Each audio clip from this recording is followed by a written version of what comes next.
Have you noticed this? A patient takes homeopathic treatment from you, and after some days, some months, the symptoms, the complaints relapse back. They keep coming back again and again. The answer is very simple. Most practitioners and homeopathic students, they don't know the differentiation factor between symptomatic similar treatment and constitutional treatment. Now let me explain you and quote this all examples from lectures of Materia Medica from D.T. Kent. First example, if you go read Allium Cepa, Dr. Kent has mentioned that many patients, they come to you with hay fever and Allium Cepa is administered, and always that symptoms of hay fever, they get better with Allium Cepa, but again after few months that tendency of getting hay fever keeps coming back and again Allium Cepa helps. साला ये दुख का खत्म नहीं होता बे. But this is not the purpose of homeopathy, right? For homeopaths, we need to cure that tendency. So Dr. Kent mentions that in such cases you need a deeper antisodic, deeper constitutional remedy. Now let's take example of Colocynth. Now you read Kalika from Kent.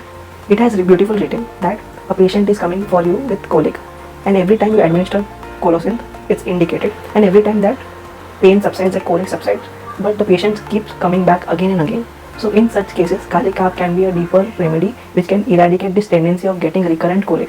Similarly, in patients we see that Colocynth we give for sciatica and other remedies like Naphyllum, Rustox, Hypericum. All these are acute similarity medicines which help to subside that symptoms, but these symptoms keep coming back and again. That's why a deeper constitutional remedy is needed. भाई साहब, अब convince हो गए या मैं और बोलूं? Now let's take third example, that is Tuja from Kent. It's beautifully written that arsenic is well indicated remedy in acute attacks of asthma. It helps also, but it fails to cure asthma because where the asthma originated from psychosis miasm, deeper remedy Tuja only can cure it, or any other antipsychosis. Now after going through all these examples that I saw, you can appreciate that homeopathy is not about symptom similarity, because symptom similarity we may be giving a right remedy and there would be a result also.